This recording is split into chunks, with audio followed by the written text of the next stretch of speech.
और मैं हमेशा कहती हूँ कि आपके हस्बैंड की, आपके बच्चों की जो दुनिया है ना, आपके इर्द गिर्द घूमती है। उनकी जितनी भी प्रॉब्लम्स होंगी, जो भी उनकी लाइफ में चल रहा होगा ना, वो आपके साथ आके डिस्कस ज़रूर करते होंगे। राम राम जी, कैसे हो आप सब? आप सबका मेरे व्लॉग में बहुत बहुत स्वागत है। आज सुबह की शुरुआत हुई पूजा पाठ के साथ। सुबह पूजा मम्मी कर लेते हैं, मैं बाद में पूजा करने जाती हूँ। पहले मम्मी सारी जोत आरती वगैरह पूजा वगैरह करते हैं, फिर उसके बाद मैंने लगाई मशीन, क्योंकि आज बहुत दिनों बाद धूप निकल रही थी और थोड़ी थोड़ी धूप निकल रही थी, पर मुझे लगा कि धूप का फ़ायदा उठाना ज़रूरी है। तो सबसे पहले मैंने मशीन लगा के अपने कपड़े धोए और कपड़े छत पे सुखाने गई। फिर उसके बाद मैंने बनाया ब्रेकफ़ास्ट। पहले बनाया शिव के लिए ब्रेकफ़ास्ट, क्योंकि उसको अकेडमी जल्दी जाना था। फिर उसके बाद 9 बजे बनाया मम्मी पापा और अपने लिए ब्रेकफ़ास्ट। कई बार हमारे घर में ब्रेकफ़ास्ट 2 बार बनाना पड़ता है। और फिर उसके बाद हुई बाकी कामों की शुरुआत, और मैंने फटाफट से काम किए ख़त्म और अपने लिए निकाला टाइम व्लॉगिंग का। अब ब्रेकफ़ास्ट वगैरह हो चुका है, तो अब बारी है इन बर्तनों को साफ़ करने की, किचन साफ़ करने की। और बच्चे नाश्ता वाश्ता करके जा चुके हैं। अब यहाँ थोड़ी सेटिंग करनी है, सफाई कर चुकी हूँ मैं। और मम्मी पापा ब्रेकफ़ास्ट करके वॉक के लिए गए हैं, क्योंकि अभी ठंड है, तो मैं उन्हें धूप के टाइम में जाने के लिए बोलती हूँ वॉक पे। तो करते हैं काम स्टार्ट। मॉर्निंग का ब्रेकफ़ास्ट का और कपड़ों का काम ख़त्म हो चुका है। अब इसके बाद है बारी लंच की। लंच मैं 12 बजे बनाना स्टार्ट करूँगी। उससे पहले मेरे पास है 1.5 घंटा ब्लॉगिंग करने के लिए, जो मैंने सेव किया है। तो मैं अपना टाइम कैसे मैनेज करती हूँ, कैसे सेव करती हूँ और कैसे वीडियोस बनाती हूँ और ट्यूशन पढ़ाती हूँ, घर के सारे काम करती हूँ। तो मैं इसके रिगार्डिंग आपको 1-2 टिप्स दे सकती हूँ। अगर आप चाहो तो फॉलो करो और अपने लिए टाइम निकालो। और जो लेडीज़ टाइम नहीं निकल रहा है, एक ही बात बोलती है, उसका रीज़न वो खुद है। वो खुद अपने लिए टाइम निकालना ही नहीं चाहती हैं, क्योंकि टाइम बहुत ज़्यादा है हमारे पास, बस उसको मैनेज करना आना चाहिए। तो अगर हम मैनेज करते हैं तो हम अपने लिए टाइम निकाल सकते हैं। मैं कैसे मैनेज करती हूँ, आज के व्लॉग में मैं आपको ये बताऊँ। सबसे पहले तो जैसे ही मैं व्लॉगिंग स्टार्ट करती हूँ, तो सब्जी वाले या कुछ ना कुछ बेचने वाले आ ही जाते हैं। जैसे कि आपको मेरी वीडियो में सुनाई दे रहा होगा, आलू लो, प्याज लो, ये वो। तो मैं जितनी भी कोशिश करूँ, मैं अगर थोड़ा सा जल्दी स्टार्ट करूँ तो वो जल्दी आ जाते हैं, मैं लेट स्टार्ट करूँ तो वो लेट आ जाते हैं। तो उनके साथ मेरा कोऑर्डिनेशन नहीं हो पा रहा है। तो चलो ये टॉपिक यहीं बंद करते हैं। तो मैं कैसे अपने लिए टाइम निकालती हूँ, ये मैं आपको बताने वाली हूँ। मैं सुबह 6 साढ़े 6 बजे उठती हूँ। उसके बाद मैं 10 बजे तक नहीं रेस्ट करती। कई लेडीज़ की ये आदत होती है ना, कि थोड़ा सा काम कर लिए, थोड़ा 10 मिनट रेस्ट कर ली, फिर थोड़ा काम कर लिए, 10 मिनट रेस्ट कर ली, चाय पी ली 10 मिनट बैठ के। ये सब मत करो आप।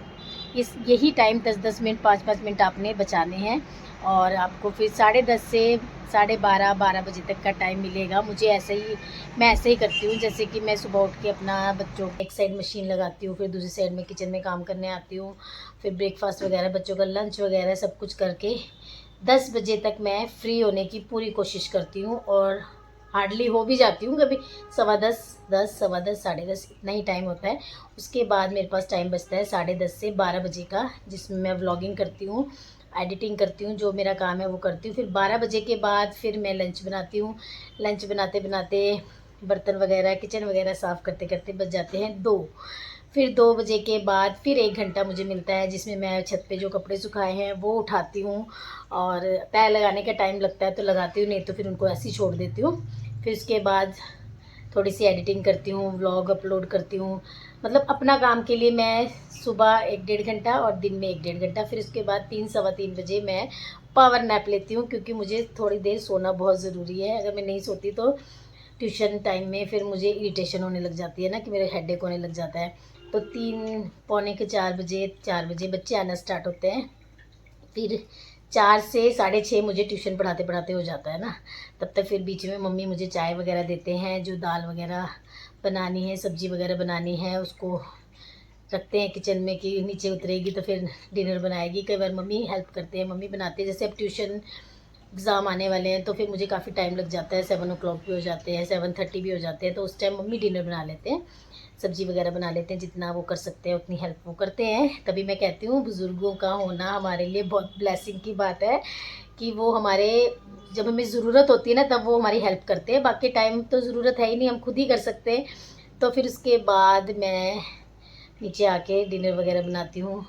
और फिर अगर थोड़ा सा टाइम बचता है, जैसे हस्बैंड 9 o'clock आए हैं तो 8 to 9 मेरे पास टाइम अगर बचता है, 8:30 आधा घंटा भी बचता है, तो वो जो कपड़े बचे होते हैं उन्हें फटाफट तय लगाती हूँ। उसको नेक्स्ट डे के लिए नहीं रखती हूँ, क्योंकि नेक्स्ट डे के लिए रखूँगी तो फिर वो बढ़ते चले जाएंगे और वो काम और बढ़ता चला जाएगा। जिस दिन का काम है ना, मैं उसी दिन उसको ख़त्म करने की कोशिश करती हूँ और मैं कर भी लेती हूँ। और सबसे अच्छी बात है कि मैं थोड़ा सा टाइम निकाल के कोशिश करती हूँ कि मैं डेली मंदिर जाऊँ, पर मैं डेली नहीं जा पाती। जब भी मुझे टाइम लगता है मैं जाती हूँ मंदिर, और अपने लिए मैं खुद टाइम निकालती हूँ। क्योंकि ये काम अगर हम स्लो स्लो करेंगे, मॉर्निंग का काम हमारा 11 साढ़े 11 ख़त्म होगा, दिन का काम शुरू हो जाएगा, दिन का ख़त्म होएगा, शाम का शुरू हो जाएगा। ये हम पे डिपेंड करता है कि हम अपने टाइम को कैसे मैनेज करें और अपने लिए वक्त निकालें, और किसी को ब्लेम ना करें कि सारा दिन मैं बिज़ी रहती हूँ, किसी के पास टाइम नहीं है मेरे लिए। ये सारी चीज़ें आप खुद कर सकते हो, आपको खुद अपने लिए टाइम निकालने की ज़रूरत है, और आप अपने लिए टाइम निकाल सकते हो। लोग ऑफिस जा रहे हैं, स्टिचिंग कर रहे हैं, बहुत कुछ कर रहे हैं घर पे रह के ना, और जो लोग नहीं निकालते ना, वो उन्हीं की मिस्टेक है, उन्हीं की, मतलब वो चाहते नहीं है निकालना। सारा दिन वो स्लो स्लो काम करना, वही काम जल्दी जल्दी भी हम कर सकते हैं, वही काम हम स्लो भी कर सकते हैं। अगर आप नीचे किचन में सब्ज़ी बनाने के बाद मैं ऊपर आई हूँ, एक बारी कपड़ों को अच्छे से पलटा दूँगी, साइड चेंज करवा दूँगी तो जल्दी सूख जाएंगे, और फिर मैं फटाफट से उठा लूँगी, नहीं तो कहीं ना कहीं इलास्टिक वगैरह से गीले रह जाते हैं। और धूप अच्छी निकली हुई है, पर कपड़े सूखने में थोड़ा टाइम लगता है। एक बार उनको शिफ्ट कर दो, शफल कर दो कपड़ों को, तो वो जल्दी जल्दी सूख जाते हैं। तो बस 2 बज चुके हैं और हमारा लंच का काम ख़त्म हो गया है। मम्मी पापा लंच करके मार्केट गए हैं किसी काम के लिए, और शिव रेडी हो रहा है एकेडमी जाने के लिए। तो फिर जब वो एकेडमी जाएगा उसके बाद मैं छत पे जाऊंगी अपने कपड़े उठाने। कपड़े सूख चुके हैं, थोड़े से रह गए थे, वो सूख जाएंगे। थोड़े कपड़े अभी ले आऊँगी उठा के, थोड़े कपड़े बाद में लाऊंगी जो नहीं सूखे होंगे। तो बस अपने टाइम को मैनेज करती हूँ, और ये मैंने खुद से ही सीखा है। पहले तो मुझे भी बहुत प्रॉब्लम होती थी, सुबह का काम मेरा ख़त्म नहीं होता था, लंच का शुरू हो जाता था, लंच का ख़त्म नहीं होता था, बच्चे आ जाते थे, बच्चे जाते थे, डिनर, मतलब सारा होच पोच चलता रहता था। बहुत ज़्यादा डिस्टर्ब रहती थी और ना इरिटेट होती रहती थी, काम ही नहीं ख़त्म होता, काम ही नहीं ख़त्म होता। फिर धीरे धीरे मैंने ये सारी चीज़ें अप्लाई करनी शुरू करी। बस इसके लिए आपको कुछ नहीं करना। सबसे पहले तो आपको ये करना है कि अगर आपके बच्चे 7:30 बजे जाते हैं, 7 बजे जाते हैं, तो 6 बजे उठना है। मतलब आप सुबह अगर थोड़ा सा अपने टाइम, जिस टाइम पे आप उठते हो उससे आधा घंटा पहले उठना स्टार्ट करोगे, तो आपका काम धीरे धीरे होता रहेगा। वो आधा घंटा भी आपको पहले अपने लिए उठना है। इसलिए उठना है कि आप सुबह उठो, रिलैक्स होके उठो। सबसे पहले तो सारा काम हमें ही करना है, स्ट्रेस में नहीं उठना कि ये काम करना है, ये काम करना है, सारा दिन ऐसे ही निकलेगा, ये सोचते हुए नहीं उठना है। अपने काम को एंजॉय करना है, आपको ही करना है काम। मैं हर बार यही कहती हूँ, सब लोग अपनी फील्ड में अपना काम कर रहे हैं, बच्चे अपना काम कर रहे हैं, हस्बैंड अपना काम कर रहे हैं, ये हमारी फील्ड है, तो यहाँ हमें काम करना है। तो इसके लिए इरिटेट नहीं होना। उठ के सबसे पहले 5 मिनट रिलैक्स होना है, जाप करना है, फिर उसके बाद वार्म वाटर पीजिए, ज़रूर पीजिए। 1 गिलास तो कंपलसरी है, उसके अलावा आप खाली पेट 2 से 3 गिलास पी सकते हैं, तो बहुत अच्छी बात है, आप पीजिए उसे।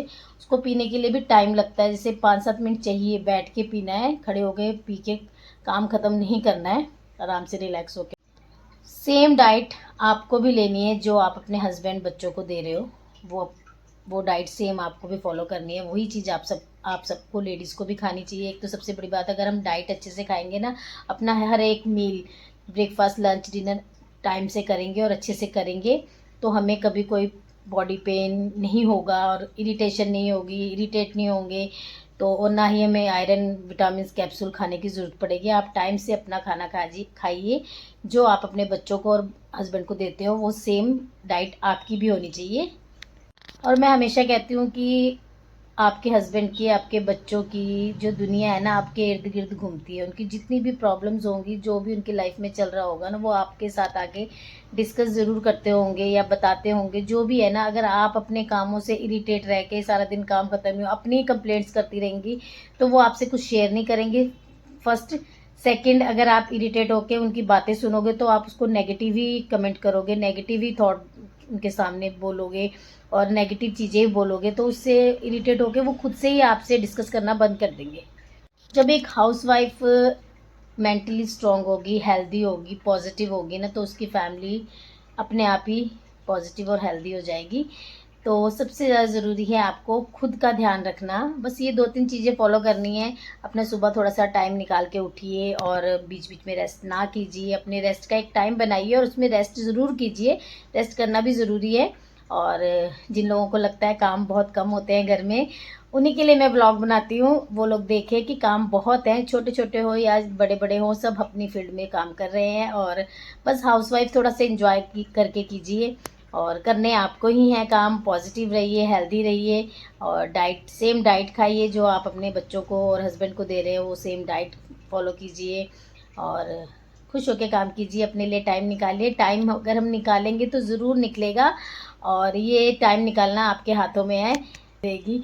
तो बस आज का व्लॉग यहीं एंड करती हूँ। अगर आपको मेरी वीडियोस, मेरे सजेशन, मेरी बातें से कुछ सीखने को मिलता है तो आप प्लीज़ मेरे चैनल को सब्सक्राइब कर सकते हैं। मेरी वीडियोस को लाइक कीजिए और ज़्यादा से ज़्यादा शेयर कीजिए। मिलती हूँ नेक्स्ट व्लॉग में। अपना ध्यान रखिए।